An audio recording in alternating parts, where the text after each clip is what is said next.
Yes, yes, yes, yes, yes, yes, yes. Well, welcome to another great show of APN TV Media. We have a lot in store for you today. As a matter of fact, you know what?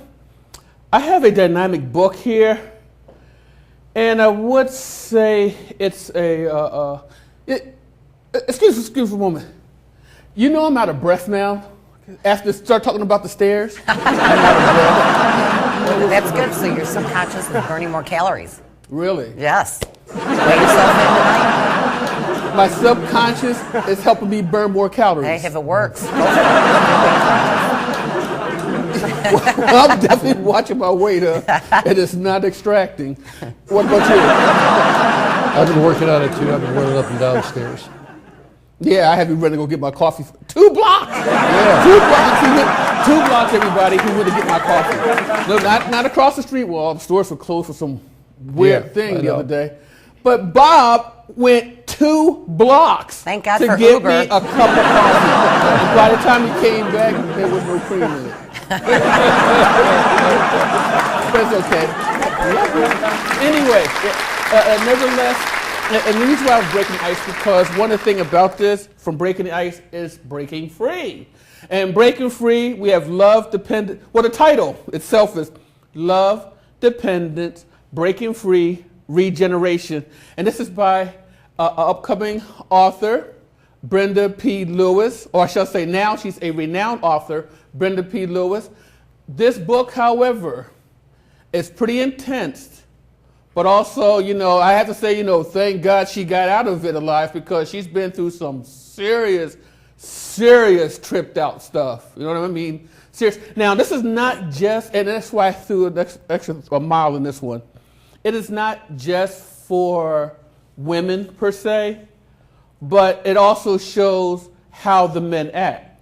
Okay? And sometimes, a lot of times, for some reason, when they say go back to the Stone Ages, it seems like us men have a habit of going back to the Stone Ages. You agree?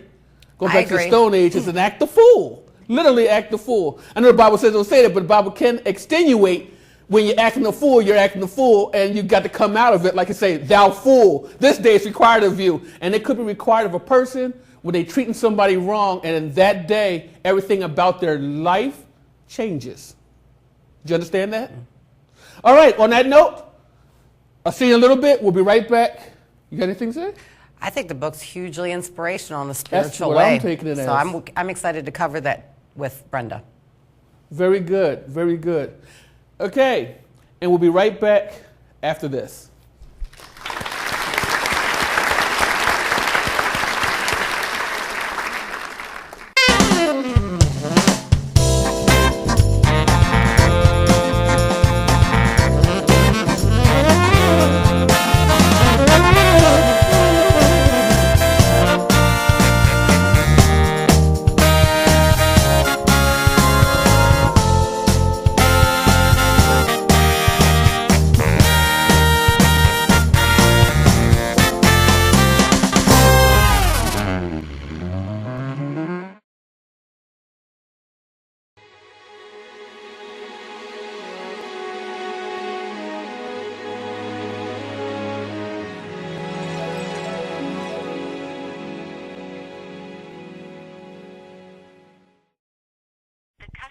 trying to reach is not available.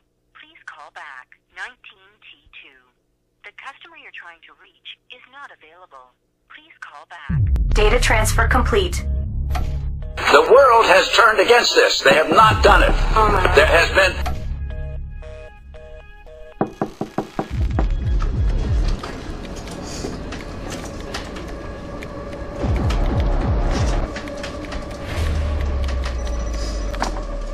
All right.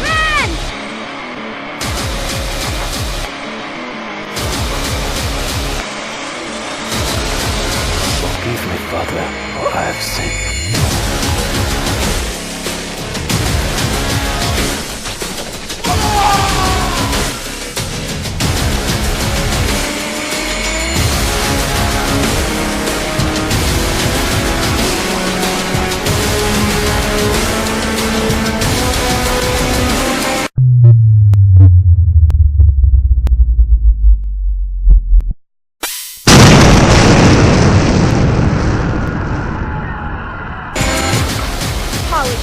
lay hospitalized in critical condition.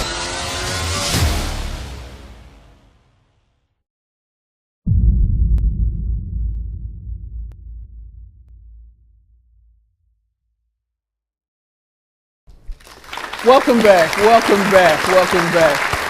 You know, I know I'm standing up right now, but actually, we got Sister Brenda. She's sitting down relaxing. So I tell you what, maybe I should sit my caveman self, because now I'm acting the fool, huh? Take the caveman over there. You know Yep. it. That's where we go. How you doing, Sister Brenda? How you doing? You know, before I get started, look, I'm falling over already, getting nervous. I'm scared of the questions. But no, I'm a good man. I'm a good man. Okay, Sister Brenda. It's okay, it's just me. Whew.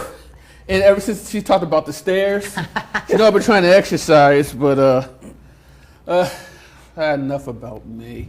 Hey, how are you doing? I'm doing great. I'm so proud of you. As a matter of fact, I was inspired and I was also encouraged because it's an encouraging book about what you went through. Thank you. Okay, you know, it's pretty much it's to the point. It's to the point. You know, you didn't waffle it off in left field somewhere that says where she's going. Instead, you took us through something, and especially for men, and how we need to behave. But before we get into that, say about how we need to behave. That's a shame. I know every man here is probably like, what is Mr. Hill doing? He's crucifying us. Actually, I am. You know, reason being is because one of the things about this is about and I had to throw this in, just to give you a little hint about prayers. You know, because you know what, that's what's us acting the fool. We, as men, and you read your word of God, you know, however Bible you have, NIV, KJV, you know, Living Bible, you know, RSB, whatever you want. I tell you what, or American Standard, it's going to read the same thing. If we act a fool against our loved ones, it's our prayers that's going to be hindered. It's us that's going to be the ones that's going to be tripping out and wondering what's going on to our life until we get it through our thick skull that we treated the one that we love badly. So if we, and the other part is if we treat somebody badly, then is that how we treat ourselves? Treat others like we want to be treated. So if we love that person that much to treat them that bad, how much love do we have for ourselves to treat us that way, huh? It's kind of dirty and it's a dirty game. So let's clean it up. Okay, anyway, that's you. So how you been doing, Mr. June? Doing great. I had to put it out to give you some extra positivity, encouragement. Thank you. Tell us a little bit about yourself, as a matter of fact, and also the guests that you have with you as well. Your family. Okay. My name is Brenda Lewis. I am 64. I am married. I have 4 children. I have 13 grandchildren. I have great-grandchildren. And today, my granddaughter, Paulette Carter Jones, came from Atlanta to get married Saturday, and she is with me today. Ooh. And I have one of my daughters, Miss Irene Green Carter. Miss Irene Green, I'm sorry, is here with me today. She's the second from the oldest, and she is such a blessing to my life, spiritually and emotionally. Yes, yes. Wow, wow. I have a daughter at home and a son at home, and my children, 2 daughters at home, and my children have been such a support to me. There's nothing greater than knowing that you have at least 4 people in your corner besides God. And I have 5 because I have a wonderful husband that's there to support me and to help me and just give me the things that I need to get through. Yes, as a matter of fact, we'll give props to your husband. My husband is Pastor Alvin Lewis Sr. He was pastor for 27 years of Family God Missionary Baptist Church in Detroit, Michigan. Now he's retired, but he is still preaching and teaching and doing the work of the Lord. He can't help it. Is it? He's gifted, It's anointed. It's in him. It's in him. Yes, yes. That's for you, Pastor. That's for you. All right, all right. This, if you don't mind, I'm going to before I get into here. Oh, you know what? Open the doors for you too, Bob and. I'd like her to kind of start off and tell our audience a quick synopsis of the book. Because that right now, most of them have not read it. So to discuss what's inside it and what came to inspire you to write the book. Okay, the book is about me as a child searching for love all through my teenhood, my adulthood, and finding unhappiness, finding a man that was so messed up in his own life that he didn't know how to treat me or treat himself, basically. And it became more of a life and death situation that I had ever encountered. And it became so dangerous that I didn't have but two choices, and that was to break free or to die. The book started, I think, when I was age 7, and it went on through age 32 of just how God, even the lowest place of my life, was there to lead and guide me and to minister to me, to help me get through the domestic violence that I experienced. Wow. Yes. As a matter of fact, wow, that was pretty deep on its own. You know what? How old were you when you wrote the book? I just wrote the book I just finished the book this year. I started writing the book 20 years ago. Wow. But it seemed like every time I got to a point of really getting it together, there would be some situation with my children or some situation with me and, my life now that I felt like that the book shouldn't go. My kids have been hurt enough. I didn't want to embarrass my husband. I didn't want to be embarrassed. I still have a problem with people judging me because we are, and when I say we, domestic violence victims are also judged for being stupid, for being ignorant because we don't walk out. But if you haven't walked a mile in my shoes, you can't tell me Well, Yes. hopefully this show will help turn something like that around because it has to change. Yes. Yes, actually, it has changed because the man that she has right now, the pastor, is treating her with all, giving her all authority, as God would, to make her life a lot better, and that's one of the reasons. It was according to the book, I think it was the first and second a relationship. Yes.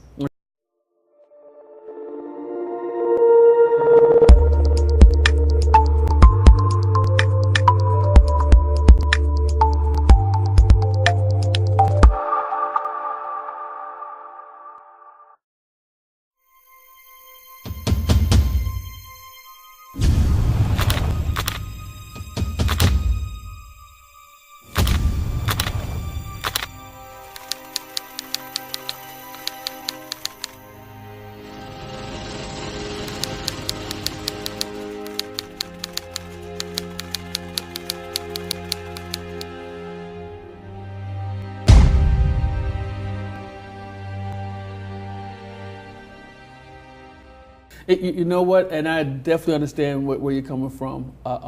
As a matter of fact, just to to help you a little bit here, I actually was a man. If I know people in Monroe probably they know about this many decades ago that when I first came here and got into a relationship, that it was the opposite. I was the man who was abused. Oh my gosh, I was abused till I couldn't.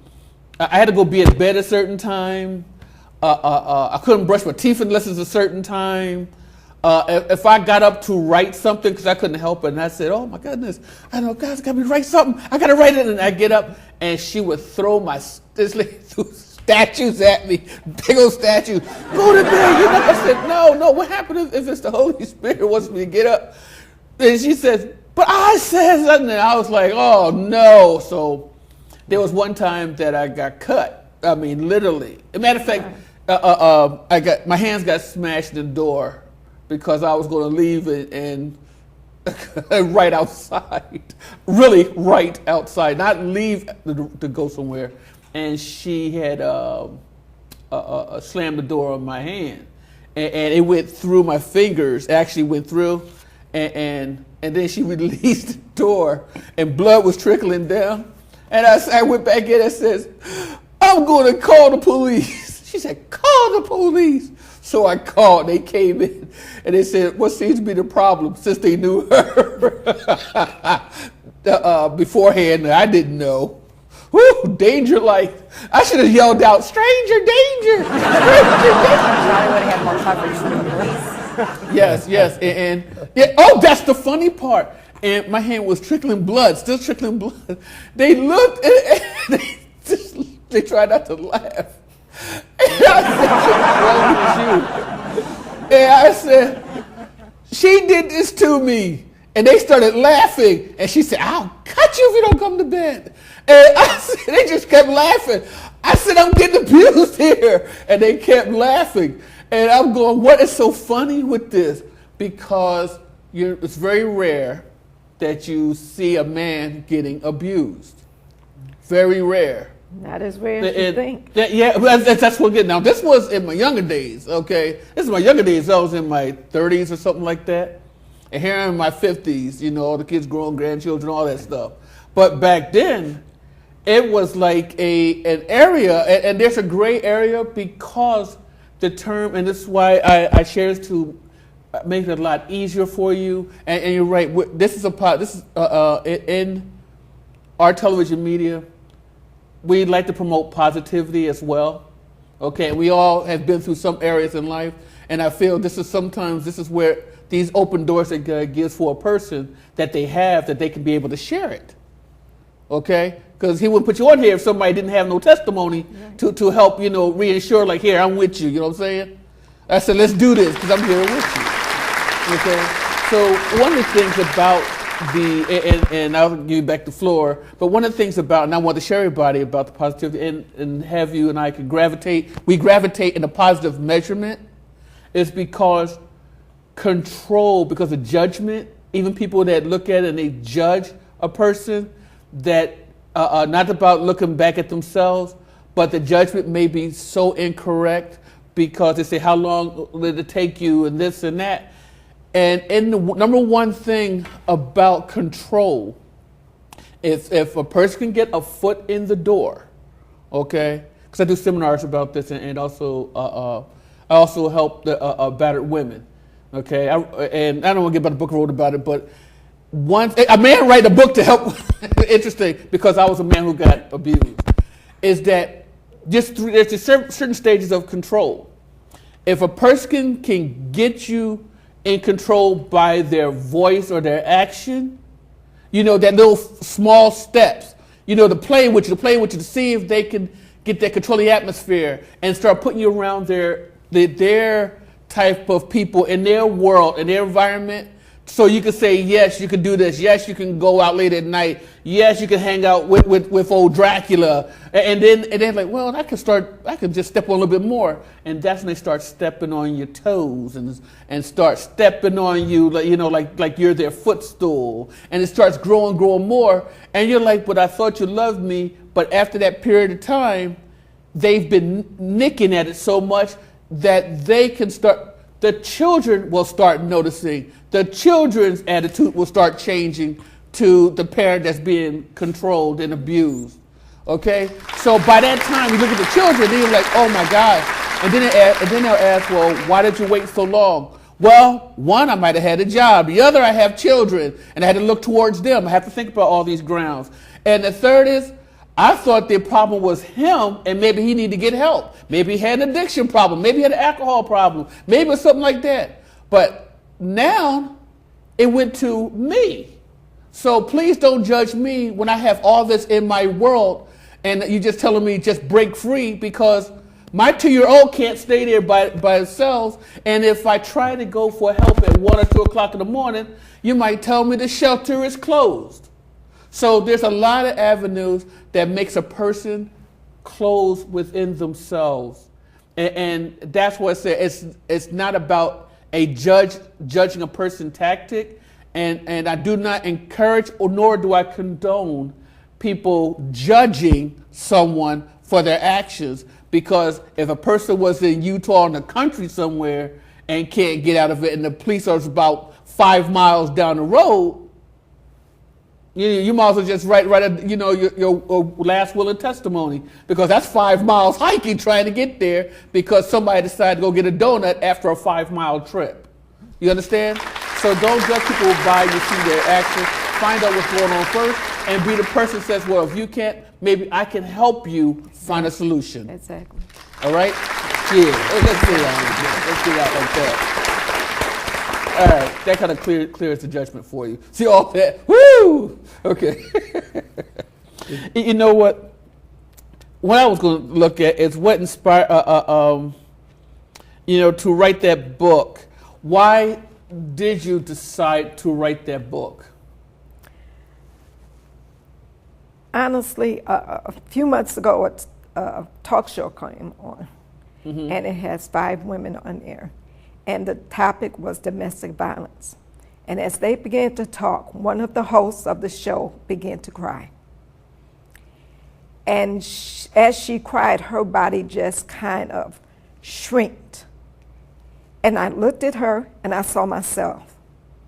I saw the tears running down her face, and it was tears of shame. It was tears that I was familiar with, tears of pain, tears I know very well. And after the show was over, I got myself together. I decided that this was my testimony. And if it could only help one person, if it could just set one person free from having to cry, tears of shame, tears of pain, tears of love, neglect, that I was going to write my book. I have long been past what I went through. But when I look around us and I see that the only time that we talk about domestic violence is when a football player or some celebrity gets caught with their hands dirty, we talk about it for a week, and then we're done with it. It's back in the closet. It's back under the stairs. It's back where nobody else is talking about it or trying to do anything about it.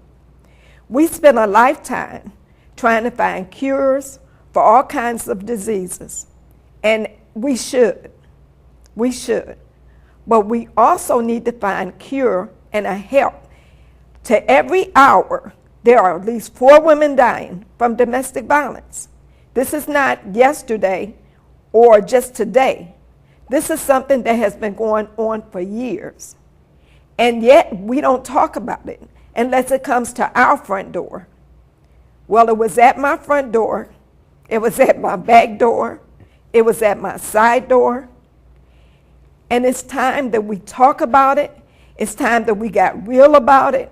It's time that we look for solutions, not just for the victims, but for the victors, for the men that is doing this, for the men that don't understand that this is not the way of life.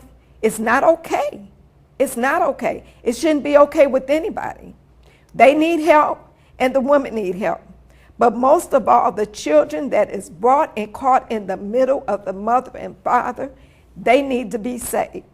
I look at my children, and I thank God that they came out. They have their issues, but that's life.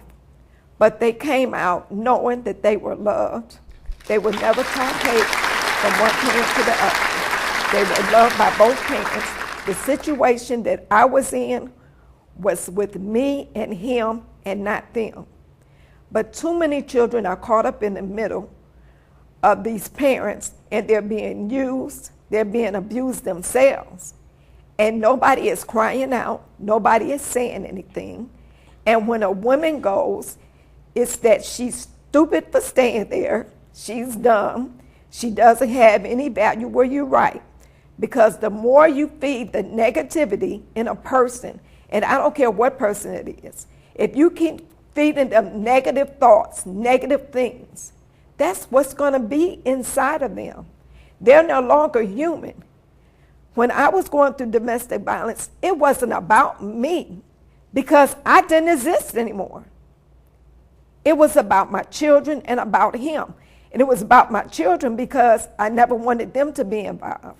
It was about him because he was the one that he was the abuser. So you see, the person that's being the victim has lost themselves. They're no longer there. It's no thought of getting up in the morning and running out the door. That's not a thought, because you eventually have to come to grips with when you run out that door, he may be outside. My abuser went to work every day. I was still afraid to leave the house. Now, there were certain things I did. I went to my parents' house and visit, but they didn't know what was going on. You learn to hide things. You learn to act. You learn to be a person of deception because you can't reveal the real you. It's dangerous. Once you have started being beaten, once you have started being threatened with weapons, once you have that in your life, you no longer exist as a person any longer. You are someone's property. You are a person that belongs to someone else, and that control over your life is real. It's real. It's no time out. It's no sweetie, honey, sugar. No. It's ugly words, ugly definitions of who you are, who your family are, what you'll never be, what you aren't. It's all negative. And if you feed a person enough of that, they become what you have created. Negative. Not a positive thought to get away. Not a positive thought about themselves to even feel that they deserve a better life. And that's the problem. It's a mental health issue for both people.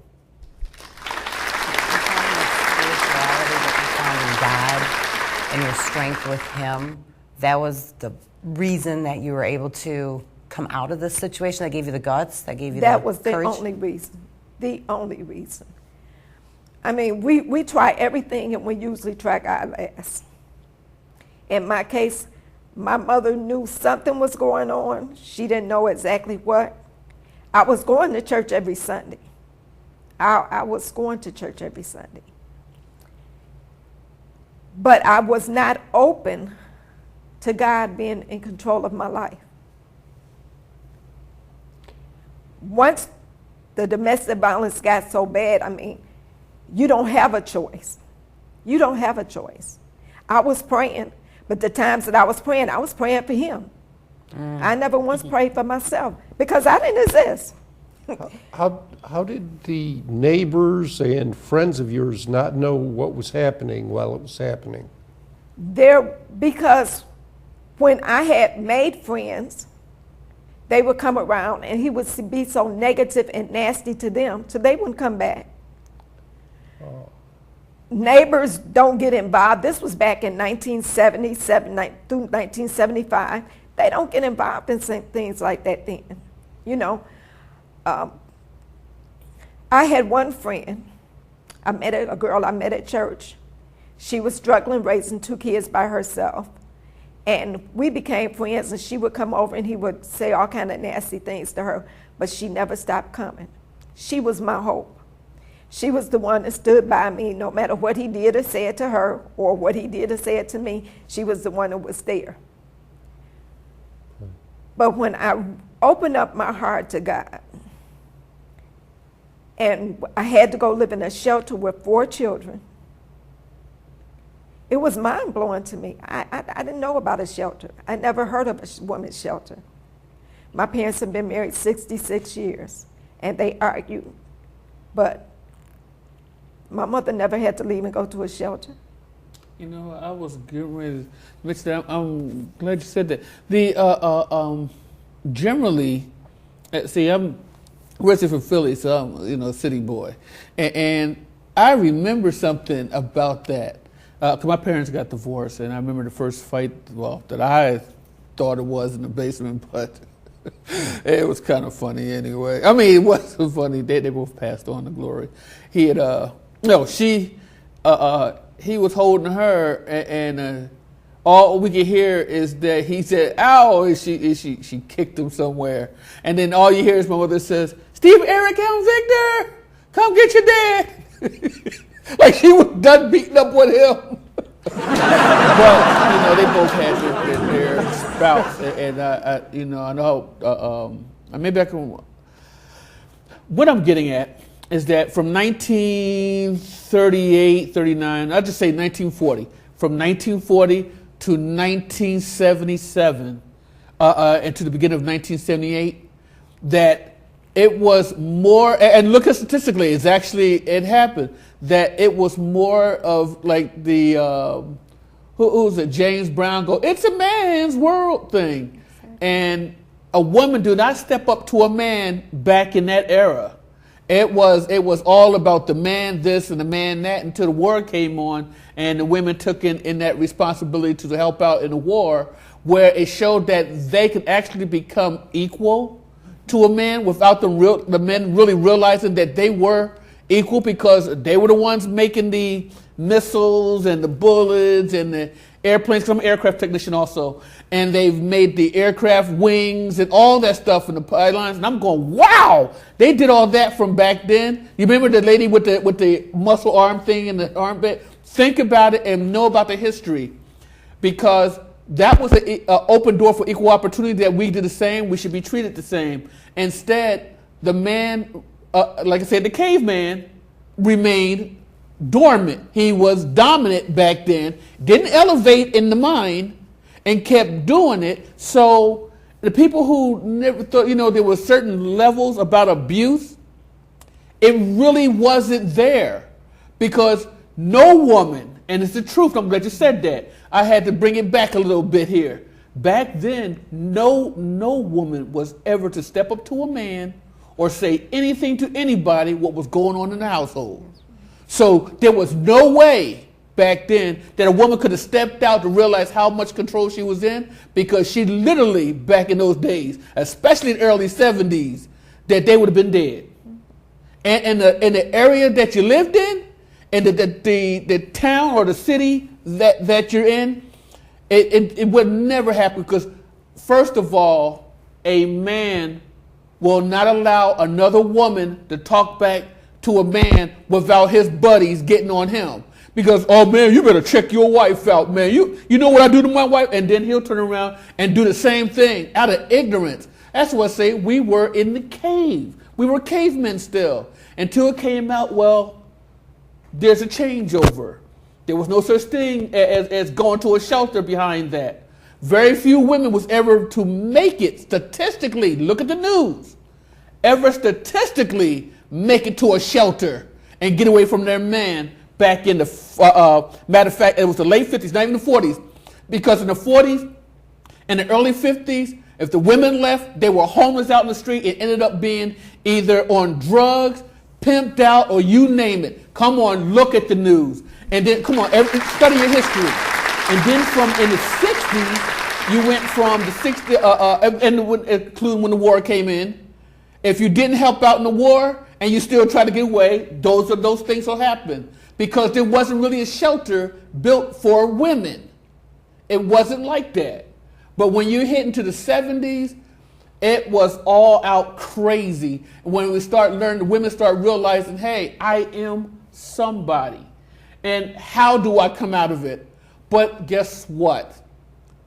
Again, check your history. There was no media out there to tell you about women getting abused. The first real media that came out was this. This is your brain, this is eggs, this is your brain, or this is your brain on drugs or something like that. But you didn't hear about the women abuse stuff. It's because we were all in the psychedelic flower power, the weed, the coke, And those that knew the crack back then, but didn't call it crack, called it something else, and they kept going. But it was not women abuse. Well, I think she also mentioned, didn't you mention that domestic violence back then wasn't really even noticed in the law enforcement community? Right, there was That's no what laws. we're getting at. There was Yes. no laws. protection. No, That's what no we're getting laws. at. So when people start judging, it's because what she's saying is she could not have got out of it back then. It was literally impossible. So the moment somebody came and said, hey, you need to get up out of that house, well, that person should be supportive to help you get out. Because in those days, back in those days, it was only a God thing to get you out of that situation, an environment, something that happened. As a matter of fact, you know what? I wanted to ask you about something in your book, and I don't know if I am. I don't want your daughter and niece, granddaughter. Woo! I know I'm getting old. You go, girl. But anyway, I don't want them getting up and start beating me with a club like I was a caveman. So let me know, and then I can edit it out. Okay. All right? I threw this out there, okay? It was about, was there something about to do with the trunk? Yeah. That he tried to put you in the trunk? The day that, I had left and I had been gone, I had stayed in the shelter for 2 months. I owned a house. I had rented out. The lady I rented to, she purchased her house, so my house was available again. The day that I decided to move back in my house, I was over there with my 2-year-old daughter, and I was cleaning to prepare so me and the kids could go back that weekend.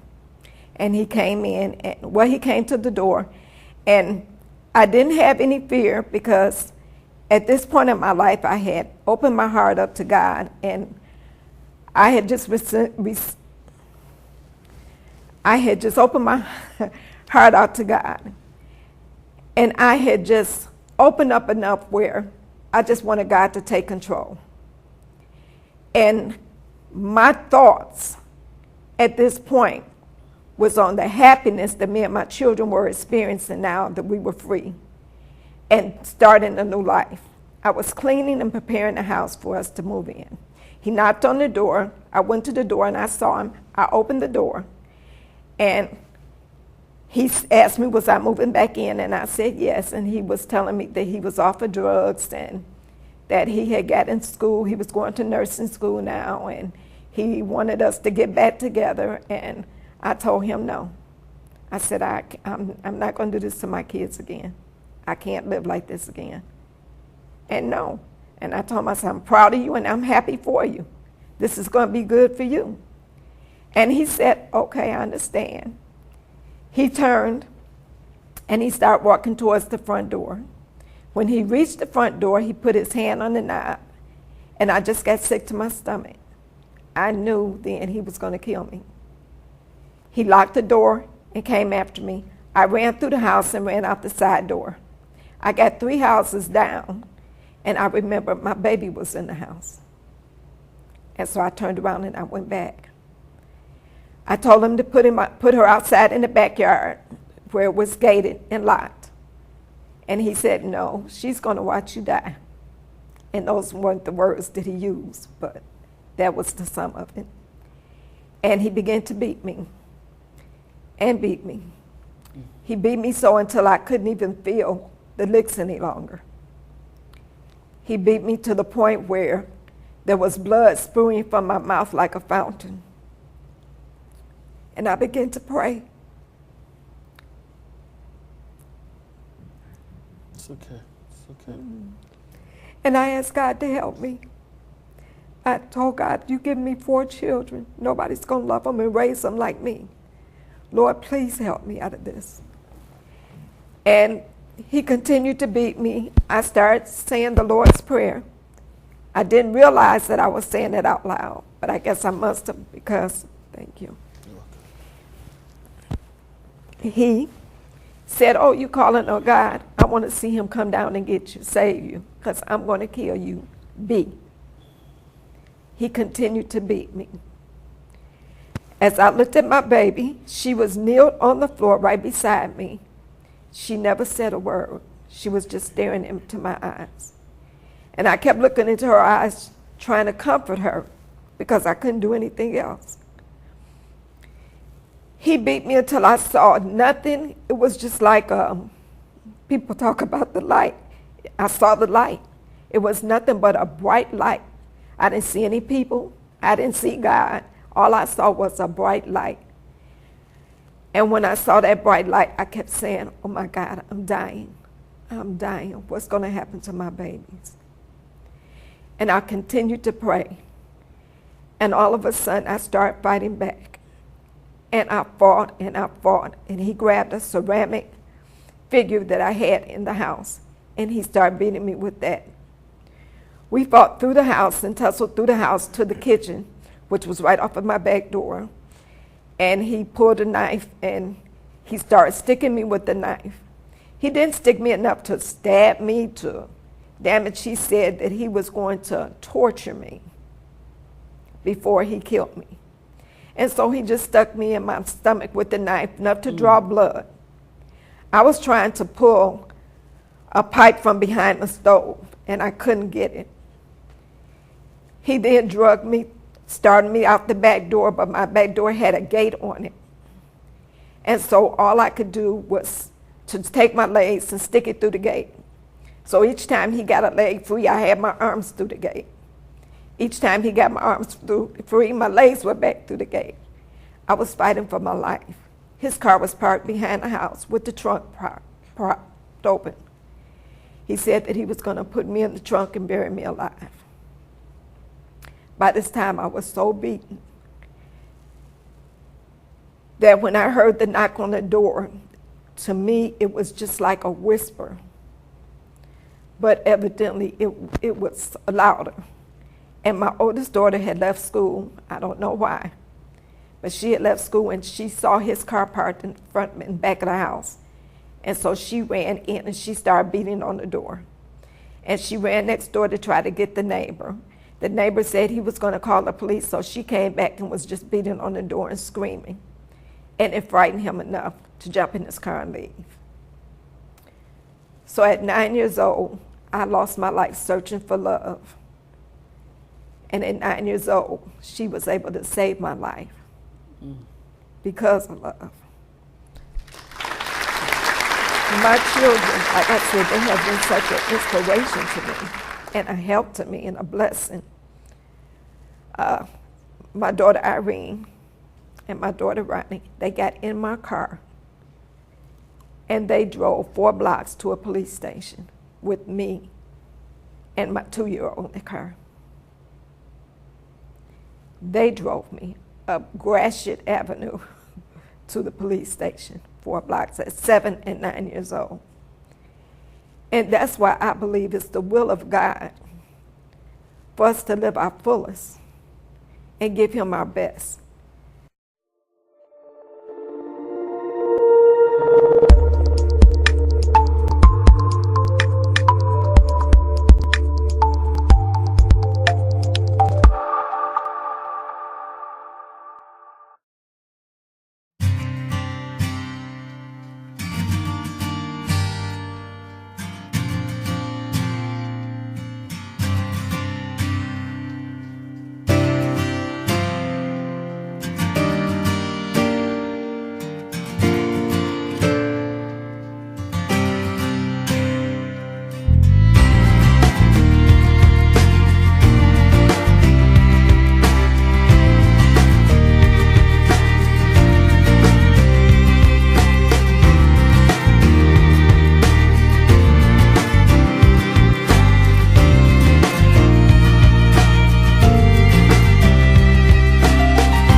But is this book be an ebook too?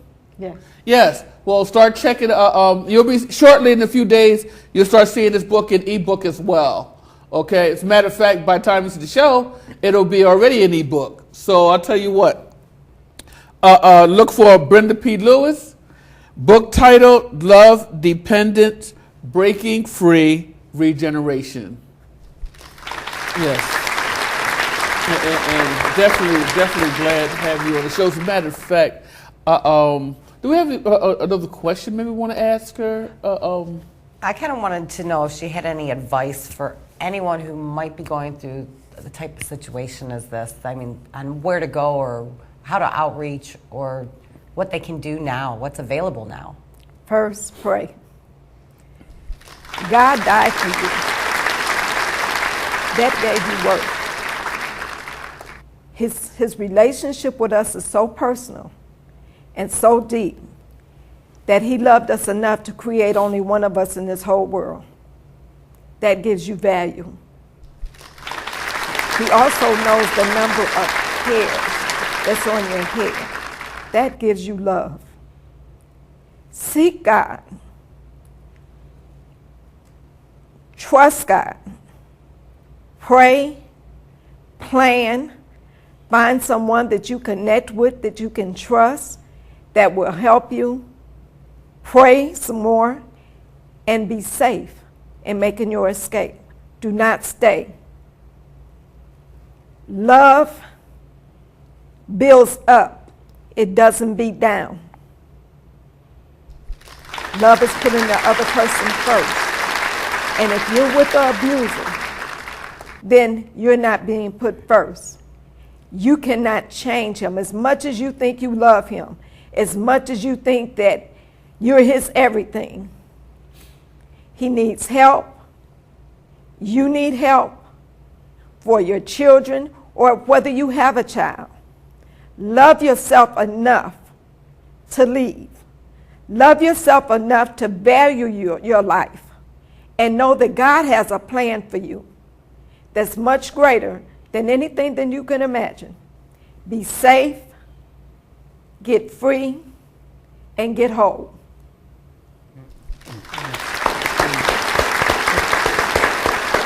You know what? There's a thing she said. It's biblical. And Bob, I know you're a political analyst, but you're a little genius yourself. You're a big old noodle. In the Bible talks about and help out here. We're not only men. I'm saying because we're men. We need to see this. Okay, is that like what are you saying, Mr. Hill? No, I'm just playing. If something about depart, you're not under such bondage. It has to do the biblical in the Bible talks about a man and a woman, instead of being unevenly yoked, it was a man and woman, and you can be able to marry somebody that's not in religion or is different than you, and as long as you be able to dwell together. And I'm saying it because I know the pastors definitely know what I'm talking about because it's biblical. But here's the twist that I love about it, okay? Because if there is a problem, and animosity, I kept thinking it was in Romans, but there's a problem with animosity that the unbeliever, if the unbeliever, if you marry a believer and an unbeliever, you marry, get together, have a relationship, whatever the case may be, the whole key about that is if you keep reading, it said if there's continued animosity, a problem that you have, that even in the Bible says you can depart from that person because you're not under bondage. So you can look it up. And I'm saying it in my words, you're not under bondage. And the term bondage means slavery. Yes, it does. Okay? You don't slave out the one you love. But it says you are allowed to depart. Apostle Paul said it. You are allowed to depart. That is biblical. So don't nobody tell me that it says that you have to stay together until you get knocked upside your head. Because in the Word of God itself, it says, with a believer and unbeliever, and if y'all can't get along, guess what? Well, if one's a believer and one's not, yes. It's time to go separate ways. The unbeliever is probably the abuser, as you say. That's what I'm talking about. But then there's some parts of the believers that abuse, they, like I say, they spiritual abuse. Well, yeah. Spiritual abuse is when you are using the word of God.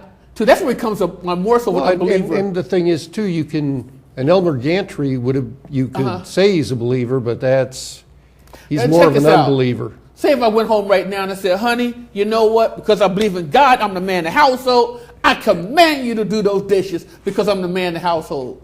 You What I get just too do? That's spiritual abuse. Little too caveman for me. Yes, Little too thank caveman. you. That is spiritual abuse. When you abuse the word of God to manipulate another person. That's right. Okay? So that's why I say don't get twisted. Even in the word of God, men can be controlling, but to me, they're still cavemen. They haven't evolved.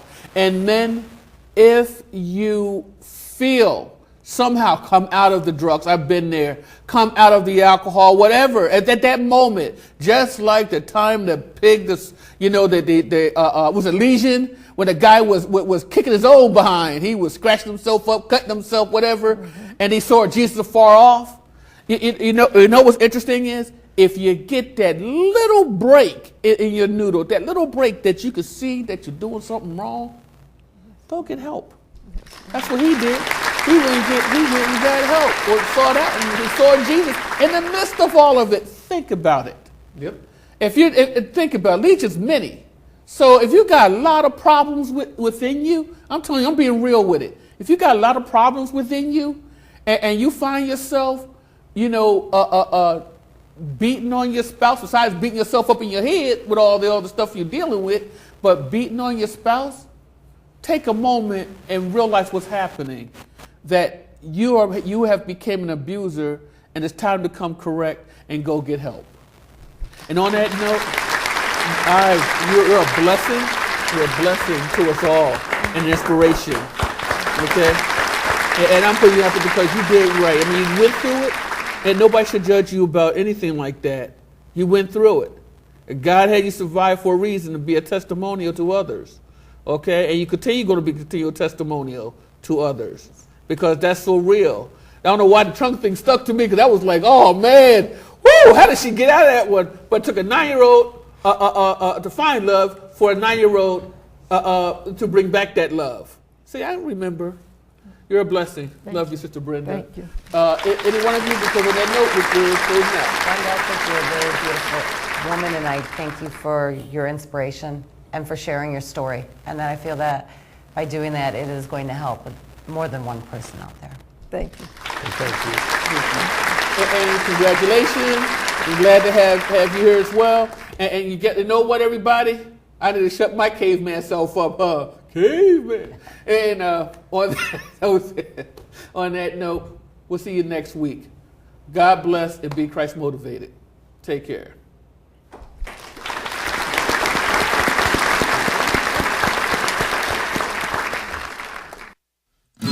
There's a place inside my mind unseen, dreams of you and I that just can't be, but I can keep them safe and locked away inside.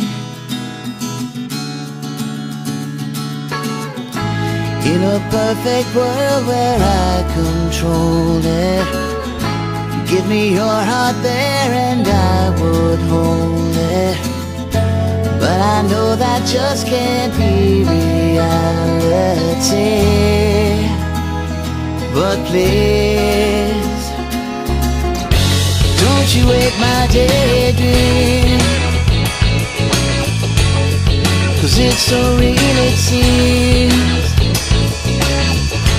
Maybe someday I'll get my hair from the clouds, but for now I'll just daydream.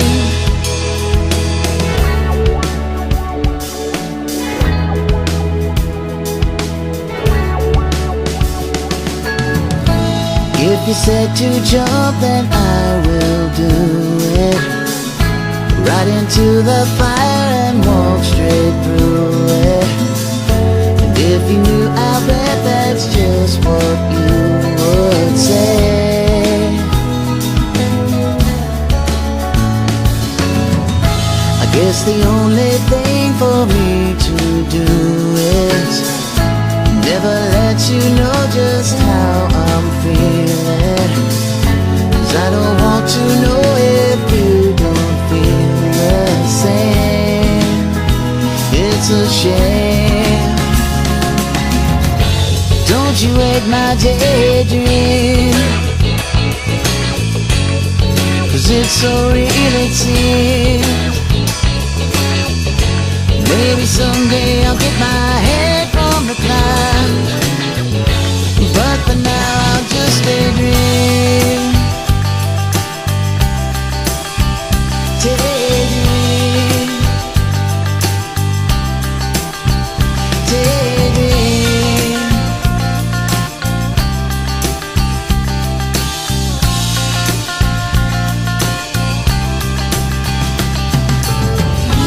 There's a place inside my mind unseen, dreams of you and I that just can't be,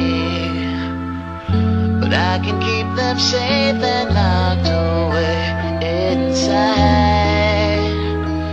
inside. But don't you hate my daydream? Oh, so real it seems.